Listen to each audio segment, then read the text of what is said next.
அவன் செஞ்ச தப்புக்கு தான் தண்டனை கிடைச்சது. என்ன இருந்தாலும் எங்க அண்ணன் மகன் பாழ் மனசு கேட்கலையே. சாரி கற்பகம், உனக்காக நான் ரொம்ப வருத்தப்படுறேன்.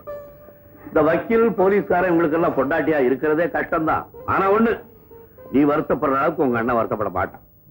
எங்க அண்ணனுக்கு இருக்கிறது ஒரே மகன், அவனை தூக்கில போட்டா கூடவா? கற்பகம், பணக்கார வீட்டுல பங்களா இருக்கிற மாதிரி கார் இருக்கிற மாதிரி தான் குழந்தைகளும்.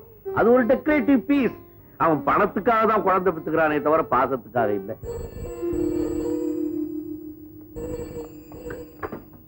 ஹலோ, நாகராஜன் பேசுறேன். என்னன்னா? நாளை காலையில என் மகளுக்கு கல்யாணம். கங்காவுக்கு கல்யாணமா? யாருன்னா மாப்பிள்ள? என் வீட்டில் இருக்க ஒரு பொம்மையை கூட நான் மாப்பிள்ளை ஆக்குவேன். ஆனா உன் மகன் மாப்பிள்ளை இல்ல, அவ்வளவுதான். என் பையன் மாப்பிள்ளை இல்லையா? சீர்வரிசை அனுப்பிச்சிருக்கேன். முடிஞ்சா குடும்பத்தோட வந்து சேரு. அண்ணா, அவசர கல்யாணத்துக்கு காரணம் கேட்கறியா?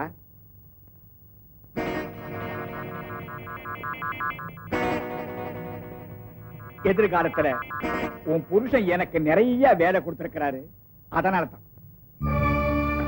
Hello hello.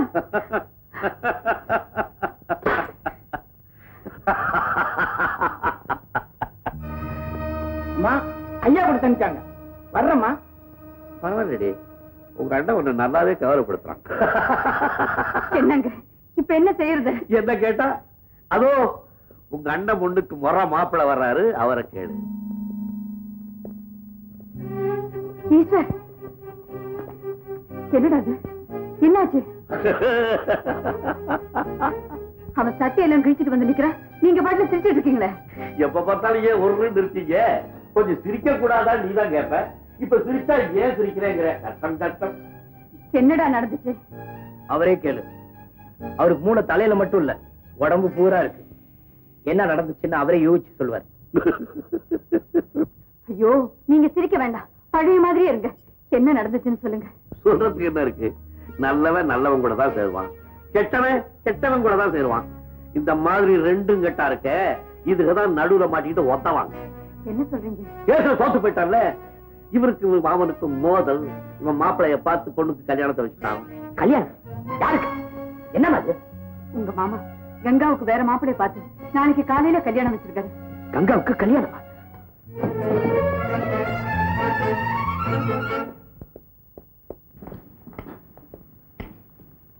உங்களுக்கு எனக்கு கருத்து வேறுபாடு இருந்திருக்கலாம். உங்களோட கேரக்டர் இன்னும் சில சமயம் என்னால ஜீர்ணிக்க முடியல. டேலண்ட் இஸ் ஆல்வேஸ் டேலண்ட்ங்கிறத உங்க கொலை கேஸ்ல ப்ரூவ் பண்ணிட்டீங்க. Sorry, you great. Come to the point. என் மாமா மகளை நான் கல்யாணம் பண்ணிக்கணும். நாளைக்கு நடக்க போற கல்யாணத்தை சட்டப்படி நிறுத்தணும். அதுக்கு உங்க யோசனை தேவை. இத உங்க ஃபீஸ். என் கையால நான் வாங்க மாட்டேன். தேங்க்ஸ். அந்த பொண்ணை நீ காதலிக்கிறியா? எஸ். அந்த பொண்ணு உன்னை காதலிக்கிறாளா? Of course. நீ என்ன சொன்னாலும் அவன் கேட்பாளா? கண்டிப்பா. அப்ப ஒண்ணு செய், நாளை காலையில கல்யாணம் நடக்கிற இடத்துக்கு நீ போ. போய் நீ கொடுத்த ஃபீஸுக்கு அவ்வளவுதான் யோசனை. அவ்வளவுதான் இருக்க? எஸ். என் கையால நான் தொட மாட்டேன். தேங்க்ஸ். போய் சொல்லுங்களேன். போய் அந்த பெண்ணின் பர்மிஷனோட அவளை எங்கேயாவது கடத்திக்கிட்டு போ. கடத்திக்கிட்டு போய் உனக்கு வேணுங்கிறவங்களுக்கு முன்னால கொண்டுட்டு வந்து வச்சு தாலி கட்டு. இப்படித்தான் நம்ம சோழ நாட்டுல செய்வாங்க. இதுதான் பழக்கம். ஆனா அப்படி செய்யன்னு என் வாயால நான் சொல்ல மாட்டேன். குருமட்டை, கையில் இருந்த பணத்தை எல்லாம் கொடுத்துட்டிய, செலவுக்கு என்ன பண்ண பாரு? என் கையால நான் கொடுக்க மாட்டேன். Thank you dot. தேங்க்யூ மாம். உங்க மந்திர கொலை கொண்டு கொடுக்குறீங்களா? என் கையால நான் கொடுக்க மாட்டேன். Thank you ma'am. பை. என்னங்க தனியா அனுப்பிட்டீங்க? அவன் என்ன வேடிக்கை எல்லாம் பண்ண போறா நீ பாரு. படை படை படை படை படை படை. அப்பா சத்தம் போட்டுட்டு இருக்காரு, சீக்கிரம் புடவை கட்டிக்கங்க. எது? நான் தான் வேட்டி கட்டி இருக்கேன். எனக்கு எதுக்கு வேட்டி? புடவையா? போட்டோவை பாத்தியாமா? பேரு குக்குராஜா இருந்தாலும் பெரிய பஸ் ஓனரா தான் முடிச்சிருக்காரு. கட்டின தாலி அறுத்தெறியறதுக்கு எவ்வளவு நேரம் ஆகும்?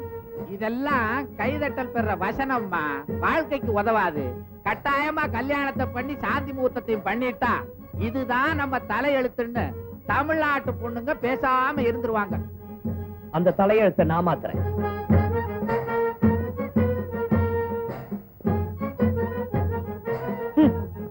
ஐயோ ஐயோ, உப்புராஜு குழந்தராஜு, என்ன தள்ளிட்டு பொண்ணை தள்ளிட்டு போறாயா? பிடிக்கையா?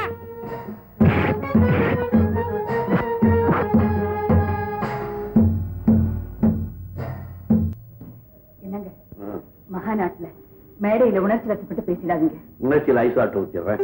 கோவம் தான் யாரும் அடிச்சிடாதீங்க. முள்ள சுலோ மோஷன்ல அப்படி அடிக்கிறேன். என்னது என்னங்க இது நகம் இப்படி வளர்த்து வச்சிருக்கீங்க? அடிக்காது, அது விஷம் இல்ல. உங்க விஷம் எனக்கு அமிர்தம். கொண்டா பஞ்சாதி. இந்த கையால யாரையும் அடிக்க மாட்டேன். என்னங்க வாட்ச மறந்துட்டு போறீங்களே? உங்க ஃப்ரெண்டு தங்குனி பிரசன்டேஷனா கொடுத்த வாட்ச் மகாநாட்டுக்கு டைம் ஆச்சுன்னு ஞாபகப்படுத்துதுங்க. அவன் கொடுத்த வாட்ச் தானே, அவனை மாதிரி அதிக பிரசங்க அடிக்கடி சத்தம் போட்டு.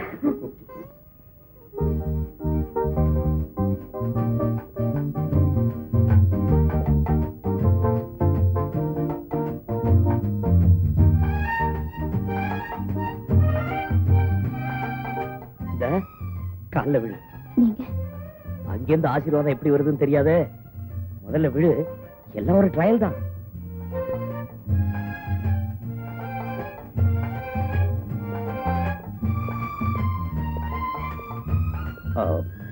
சாரி டாட், உங்க முன்னால கல்யாணம் நடக்க முடியாத சூழ்நிலை, அதனாலதான்.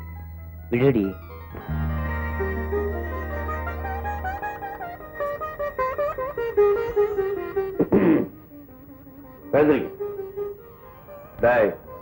பொம்பளைய கடத்துறது ஒரு வாழ்க்கையில இதுவே முதல் கடைசிமா இருக்கட்டும். பிராக்டிக்கல் பிராக்டிக்கல் எல்லாம் வெளியில வச்சுக்க, கொண்டாட்டிட்டு வச்சுக்காது. நல்லா இருக்கு. 16 பெற்று பெருவாழ்வு வாழ். என்னமா அது தலை முதுவெல்லாம் என்னென்னமோ இருக்கு? எரிஞ்சு முழு மாதிரி இருக்கு. ஒண்ணு இல்ல ஆண்டி, கிராமத்து வரப்புல ஓடி வரப்போ தடிக்கு விழுந்து இல்ல. அப்படியே நில்லுங்க, ஆரத்தி எடுத்துட்டு வரேன். பைத்தியம், ஆரத்தி சுத்தத்துக்கு அவங்க ஒண்ணு புது மன தம்பதிகள் இல்ல, வெறும் தம்பதிகள் தான். அதுக்கு இதுக்கு என்னங்க வித்தியாசம்? ஒரு ராத்திரி தான் வித்தியாசம். அப்படின்னா காலில் குத்த வேண்டிய முள்ளெல்லாம் பின் தலையில ஒட்டிக்கிட்டு இருக்க, புரியுதா? Tube light. நான் வரேன். என்னங்க நீங்களும் வெளியில போறீங்க? எங்க அண்ணன் முன்னதான் உங்களுக்கு தெரியுமே. பொண்ணை கடத்திட்டு வந்துட்டே 4 பேரோட வந்து கலாட்டா பண்ண. உங்க அண்ணன் பொண்ணை பத்தி மறந்தே போயிருப்பான். மாநாட்டு பந்தல்ல எப்படி கலாட்டா பண்ணலாம், கூட்டத்துல பாம்பை தூக்கி போடலாமா, மாநாட்டு பந்தலுக்கு நெருப்ப வைக்கலாமான்னு யோசனை பண்ணிக்கிட்டு இருப்பான். அப்படியே கலாட்டா வந்தா என்ன, அவன் பாத்துக்கிறான். சண்டையில என்னை விட உன் மகனே பெட்டர். அப்பா என்னப்பா? மகாநாட்டுக்கு நானும் வரேன். அது வேடிக்கை பாக்குற கூட்டம் இல்லப்பா, வேர்வையை சுந்தரவங்க கூட்டம். வணக்கங்க. ஜிகே சார் மாநாட்டு தீர்மானங்களை சரி பார்த்துக்கிட்டு இருக்காரு. முதல்ல உங்களை பேச சொன்னார்.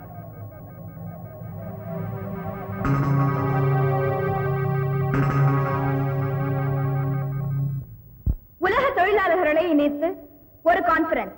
இது நடக்குமா? கற்பனைக்கும் எல்லை வேண்டாமா? கேலி பேசியவர்கள் வாய் பதற்றி நிற்கும்படி இந்த கான்பரன்ஸ் இன்று வெற்றிகரமாக நடந்து கொண்டிருக்கிறது. இந்த மாபெரும் வெற்றியை சாதித்துவிட்டு சைலண்டாக எங்கோ ஒரு அறையில் அமர்ந்து ஒற்றுமைக்கான தீர்மானங்களை உருவாக்கி கொண்டிருக்கும் ஜிகே அவர்களே, உயிர் நண்பருக்காக யூனியன் தலைவர் பதவியை ராஜினாமா செய்த சங்குண்ணி அவர்களே, உங்கள் இருவரின் பெயரும் தொழிற்சங்க வரலாற்றில் என்றும் அழியாது. வானத்து சூரியன் கூட எட்டி பிடிக்கும் தூரம் தான் தோழர்களே நாம் மனது வைத்தால். ஜிகே அடிக்கடி சொல்லும் வாசகம் இது. அந்த வாசகத்துக்கு உயிர் கொடுப்போம். நாம் பலப்படுத்துவோம். இவங்க எல்லாம் உங்ககிட்ட பேசுறதுக்காக வந்திருக்காங்க. மாநாடு முடிஞ்சோன்னு வர சொல்லுவோம். இல்ல இப்பவே உங்ககிட்ட ஏதோ கேட்கணுமா?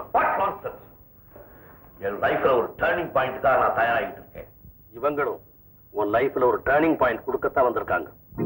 வேற இவங்களா? மகாநாட்டை நான் படிக்க போற இந்த தீர்மானத்தை உலகத்துல உள்ள அத்தனை தொழிற்சங்கத்திலையும் ஃப்ரேம் போட்டு மாட்ட போறாங்க பார். அந்த தீர்மானங்கள் என்னன்னு தெரிஞ்சுட்டு போறதுக்காக வந்திருக்காங்க. ரொம்ப ஆர்வத்துல வந்திருக்காங்க போல இருக்கு. மாநாட்டு பந்தல போய் உட்கார சொல்லு. இன்னும் கொஞ்ச நாளில் அந்த தீர்மானத்தை வந்து படிக்கிறேன். அங்க படிக்கிறதுக்கு முன்னால இங்க ஒரு தடவை படிச்சு காட்டணுமா? விவாதம் பண்றதுக்கு எனக்கு நேரம் இல்லை. தீர்மானத்தை மகாநாட்டுல வெளிநாட்டு பிரதிநிதிகளுக்கு முன்னாலதான் படிக்கணும். அவங்கள போக சொல்லு. இது உங்க கமிட்டி தீர்மானம் இல்ல, தொழிலாளிகளுக்காக என்னுடைய தனிப்பட்ட தீர்மானம்.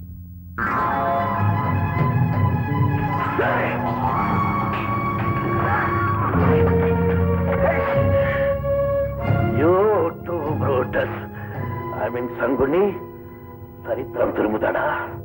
S mister G K. உன்ன மாதிரி சர்வாதிகார மனப்பான்மை கொண்டவங்க இருக்கிற வரைக்கும் சரித்திரம் திரும்பிக்கிட்டு தான் இருக்கும். கோர்ட்ல நீ பெரிய லாயரா இருக்கலாம், ஆனா சங்கத்திலே எங்க எல்லாரையும் போல ஒருத்தன் சங்க தலைவரை விட அதிகமான மதிப்பையும் மரியாதையும் மற்ற தொழிலாளிங்க உனக்கு தர்றதே இனியும் நாங்க பொறுத்துக்க மாட்டோம். கொஞ்சம் கொஞ்சமா தொழிற்சங்கத்துக்குள்ள நுழைஞ்சு இப்ப எங்களை டாமினேட் பண்ண ஆரம்பிச்சிருக்கிறேன். ஒரே சங்கம் என்ற பேரால எங்க சங்கத்தை கரைக்கி வச்சு தொழிலாளிதான் சங்கத்துக்கு தலைவராக இருக்கணும்ன்ற புதிய சித்தாந்தத்தை உருவாக்கி தொழிலாளருக்கு எங்களுக்கு நடுவுல ஒரு பெரிய இடைவெளியை உண்டு பண்ணியிருக்கிறேன்.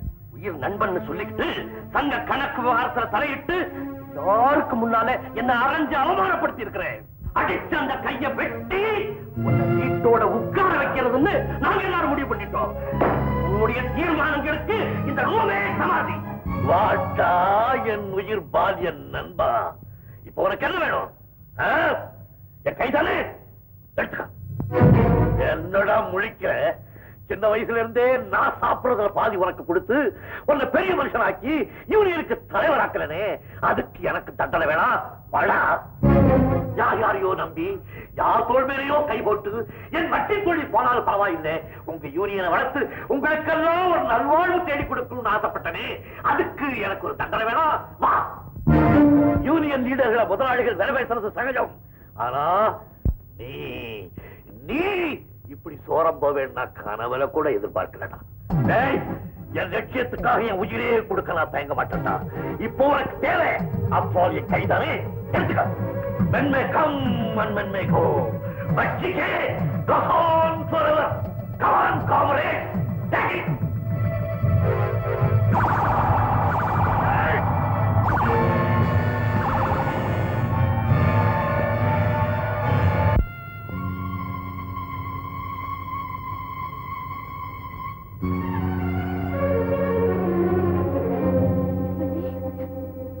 டாக்டர், இவங்களை கண்ட்ரோல் பண்றதுக்குள்ள பெரிய சிரமமா போச்சு. மயங்கிட்டாங்க டாக்டர். அவர் மயக்கம் தெரிஞ்சுட்டார். சரி, இவங்களை உணர்ச்சி வசப்படாம பார்த்துக்கணும்.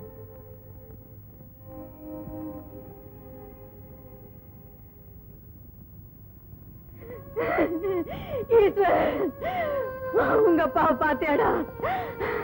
உன்னை தூக்கி வளர்த்த கைக்கா இப்படி ஒரு நிலைமை, எல்லாரையும் ஆதரிச்சு அரவணைச்சு அவருக்கா இப்படி ஒரு நிலைமை. ஐயோ அம்மா, அப்பா மயக்கம் இல்ல, நாங்க வர மாட்டேன். அந்த கோலத்தை அவரை என்னால பார்க்க முடியாது.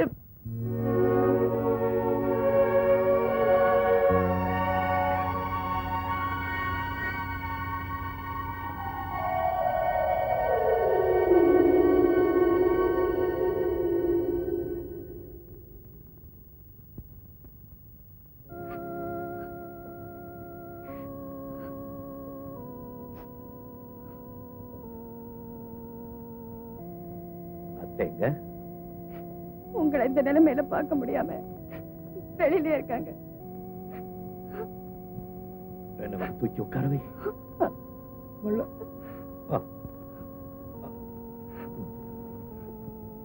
ஓகே ஓகே துர்கா, என் மூஞ்செல்லாம் தொடச்சு விடு. Very good. உன் தைரியத்தை பார்க்கும்போது எனக்கு எவ்வளவு சந்தோஷமா இருக்கு தெரியுமா? இவனை பார், அவள் அழுதுகிட்டே இருக்கான். சும்மாறா, போய் அத்தை கூட்டிட்டு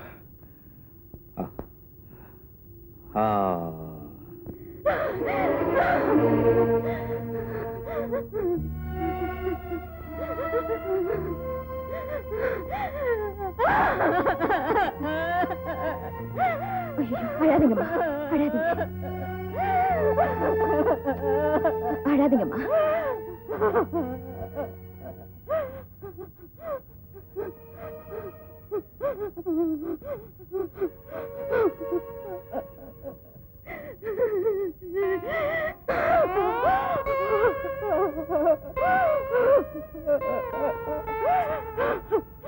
ஜிக்கியோட மனைவி நீ எதுக்குமே கலங்க கூடாது. ஆண்டவன் நம்முடைய ஒவ்வொரு லட்சியத்துக்கும் ஒரு விலை பிக்ஸ் பண்ணிருக்கான். என்னுடைய லட்சியத்துக்கு அவன் பிக்ஸ் பண்ண விலை இது.